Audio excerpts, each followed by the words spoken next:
It's no secret that I love wagons. I just think they're some of the best vehicles ever made in terms of what they deliver, from driving dynamics to looks, the style of the thing, and then just the capability of it. It can do anything that an SUV can do in terms of cargo capacity and carrying people and all that stuff. It's just better to look at, better to drive, and I'm proven right once again because I'm in the Volvo V60 Polestar. This is a plug-in hybrid Volvo wagon, which to somebody who doesn't know, that sounds like it could be a boring vehicle, but I'm here to tell you, this one has 455 horsepower, 523 pound-feet of torque, and it absolutely mother rips.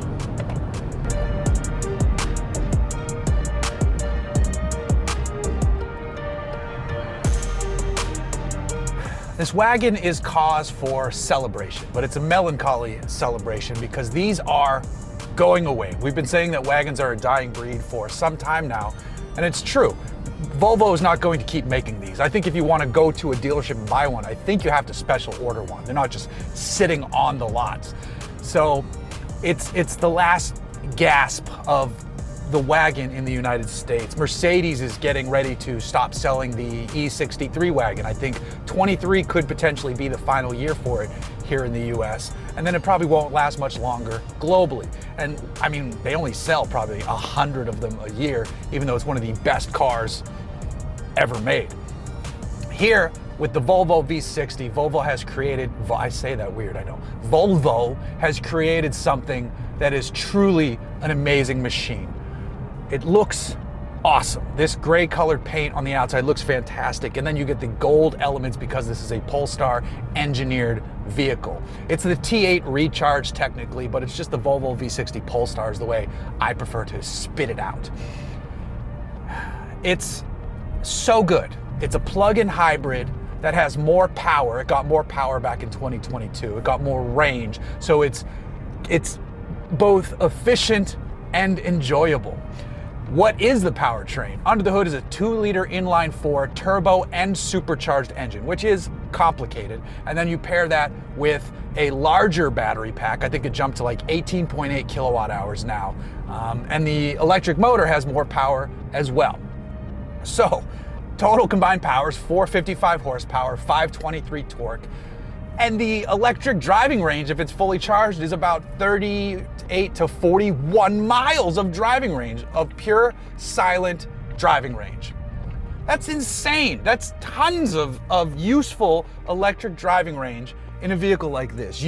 I've been driving it for most of the week, and when I plug it in and then get it in the morning, I mean, I'm not using fuel. If you hammer it, jump on the gas, you can hear the gas engine kick to life because you get the most power when you combine both powertrains. And that's how you get the best of both worlds. It handles well. The seats are excellent. I love these seats. More gold trim here with the seat belts. Yeah, they look yellow, but it's gold. It's gold. And one of my favorite things about Volvo is that I consider it a luxury vehicle, you know, or top tier premium, but I love that it's like a sparse Scandinavian luxury. It's not ostentatious, it's not in your face, but everything feels nice. The build quality is excellent. The sound system, a Bowers & Wilkins sound system, sounds great. There's a studio mode or like a symphony hall mode. My daughter's addicted to the Hamilton musical. So when I play that through the speakers on the symphony setting, she said, it sounds like we're at the show. So she gets a big kick out of that. Meanwhile, I'm like, well, let's listen to Metallica then. Everything about this car makes it one of the best daily driver vehicles on the market. If I were in the market for a new daily driver, this is near the top of the list. I said that recently when I drove a Kia EV6 GT. They're both right there. I had the cars back to back, and I love both of them for very different reasons. This though, I'm already picturing it with like a different set of wheels, like an inch drop on the stance, you know, just making it more of my own. But even as it sits, it already looks good from the factory, sitting at the curb. You can play with the Öhlins suspension. You can see the top at the shock brake mounts in the front to adjust the damping, but it's already damped perfectly. I don't want to mess with it. I'm not getting out of tool and adjusting that. I don't care. Maybe if I bought one, I would play with different damping rates, but seat's great. Cargo room, excellent. The looks of it are fantastic. The performance and the power is amazing. And then the efficiency is just so awesome. Everything about this car, I cannot say enough good things about how much I love this vehicle. I really do. And I think it's going to be a collector's item. I think it's going to be a vehicle that if you missed out on it, you're gonna regret it.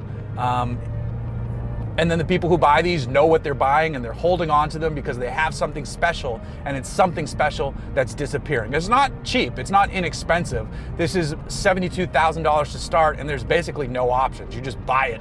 And I think as tested, it's like 73, 74, with destination and handling, and maybe there's one accessory they put in here. But you buy it, it's fully loaded, there's no packages to spec, it just comes. There's like a few odds and ends that you can get, and again, I think it's just minor stuff, but this is how it is. This is how it comes. It's a $72,000 amazing machine. That's a lot of money, but what you're getting is, here in California, I don't know if it still does, but for a while it qualified for HOV, carpool lane access, which is just an insane extra bonus. To have a 455 horsepower wagon with 40 miles of electric range that you can pop into the carpool lane, it's literally the perfect daily driver for California. Now, I don't know if you can still do that.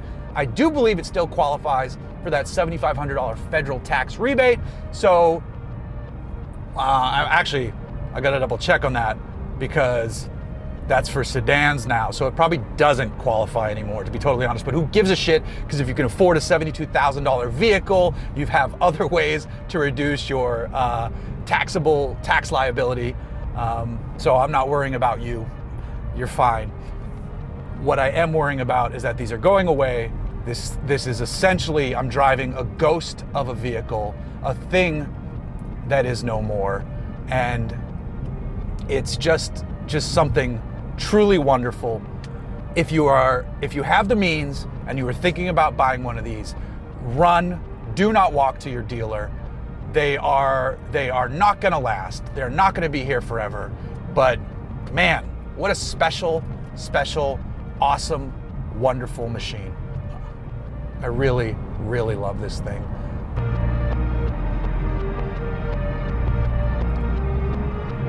Do I have anything else to say?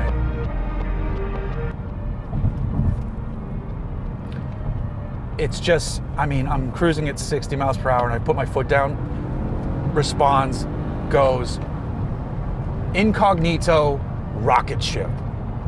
I can't, it's that simple. I fucking love this car.